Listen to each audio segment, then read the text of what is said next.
it's me, Justine Dvorak from Stationery by Justine, where when I craft, my world stands still.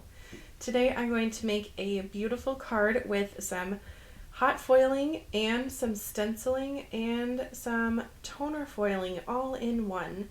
So stay tuned for all of that loveliness. I'm going to start out with the Press-tacular plate, the Sakura Blossom, I'm hoping I'm saying that correctly, and some Speckled Aura Gold Glimmer hot foil. Now I do have my Glimmer machine warming up on the left there, so I'm just going to put it on my machine. I have it Press-tacular plate down first with the design facing up, then my foil shiny side down, and then I have my paper. And you'll see that flashing green light is my timer, so that is just flashing. It's a little bit faster than normal. I have this video sped up just a little bit, so it is going to be flashing a little bit quicker than yours if you are going to remake this card at home. Now this is really just warming up my press plate. So when the light went solid there, I can now put my cover shim on and run it through my die cutting machine.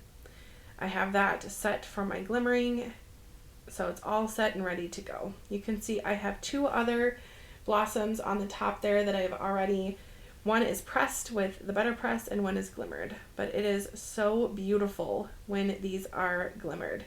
Now this is going to be the background, but this Press-tacular plate of the blossoms is just so mesmerizing to look at, so that's why I was just wiggling it around a little bit. So that press plate also has a coordinating die and a coordinating stencil. So I did post a video on the Crafty Meraki channel here, I think 2 weeks ago now, so you can check out that video if you want more inspiration with this Press-tacular plate. Now I'm going to grab the Lucky Lanterns stencil, and I'm going to make some fun lanterns to add onto my blossoms. I'm going to offset it just a bit because I want 5 lanterns for my project. I end up using 3, but I do make 5 in total. So now I have 2 for another day. I'm going to use Lunar Paste for making these stencils really pop and become a really big of a highlight piece for my project. So I have Bee Sting and Slippery When Wet. Bee Sting is the red and Slippery When Wet is the yellow. I'm going to go in with my Lunar Paste with a tool that I did not buy. I'm using my finger. I find that this method of using Lunar Paste with my finger is really easy, and it's what I have the most control over when I'm using stencils. I did put just a tiny bit of tape on the bottom there because with stencils I don't want anything to lift up, because if it lifts up then it will have a chance for the Lunar Paste to go under the stencil. But if everything is nice and tight, it should be just fine. So I'm literally just smushing it all over, being kind of gentle and making sure that the stencil is down and tight. This Lunar Paste does dry fairly quickly, so just know that if you are new to using it. I'm going to hit this bottom one last time, and the rest of them I will just kind of ignore because they're off of the black paper, and that's fine. Just give one more rub on each of them with the Bee Sting, and then I cap that right away because it is kind of fast drying. Then I'll grab my other finger here and use Slippery When Wet. Now I'm going to focus the yellow parts just on the top where it has the lantern. So I'm hoping that this gives kind of a glowing look.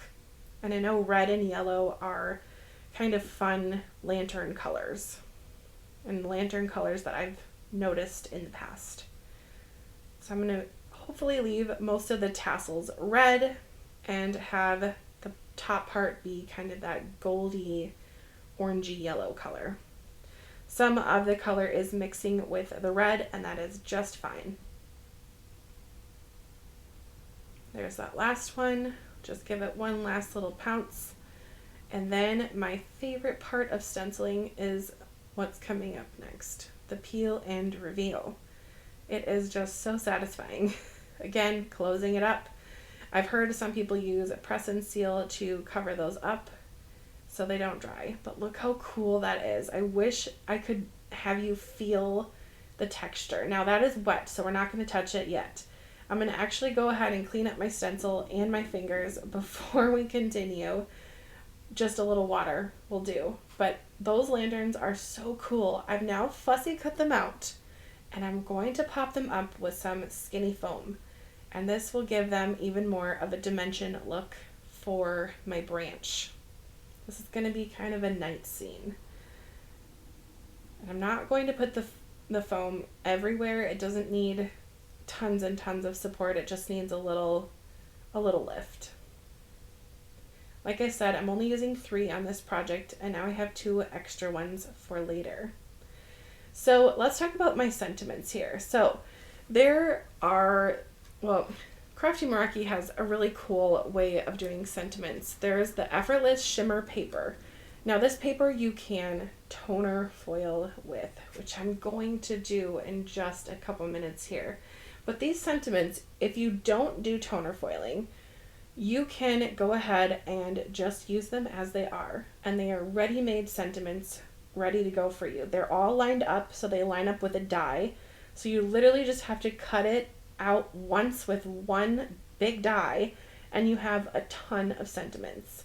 And you might have noticed in my last video, I used the Crafty Meraki Twinkle Tray. And I had all my sentiments sitting in there, and that is just so satisfying to have a pile of sentiments. I mean, it does not get better than that, does it? But if you want to glimmer them or better press them, you can use the Press-tacular plate. That is the exact same as the paper, the shimmer paper, so you can have both methods.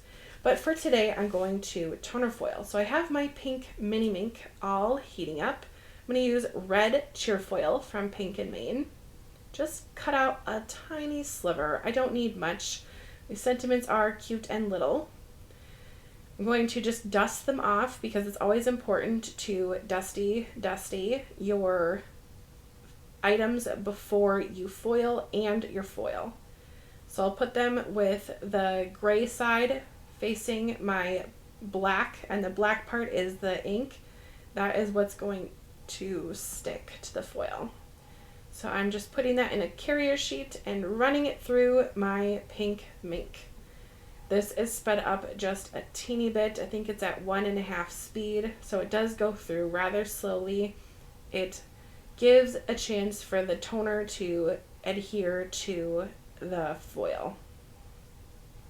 So that came out the back, and then it's important just to let that cool down just a little bit. My glass mat is freezing in my craft room because it is Minnesota and it's cold here, so it won't take long at all for that to cool down. So as that cools down, I'm just going to admire all the sparkliness on that card. I can't help it. All right, another satisfying peel and reveal. Look at that red letters, just like that, and it's shiny. So pretty. Now, you might have noticed I put that sentiment on my card while I was putting on my little gold embellishments. That is just because sometimes I get very creative in my brain and carried away and put sentiments off on the back burner, and I don't think about them till I'm done with the card. And I go crazy with the embellishments. So it's a little tip that I have tried to do for myself recently, is just setting the sentiment where I want it and putting it on later, like right now. But then it gives a chance for my embellishments to not overpower and take over my card, basically.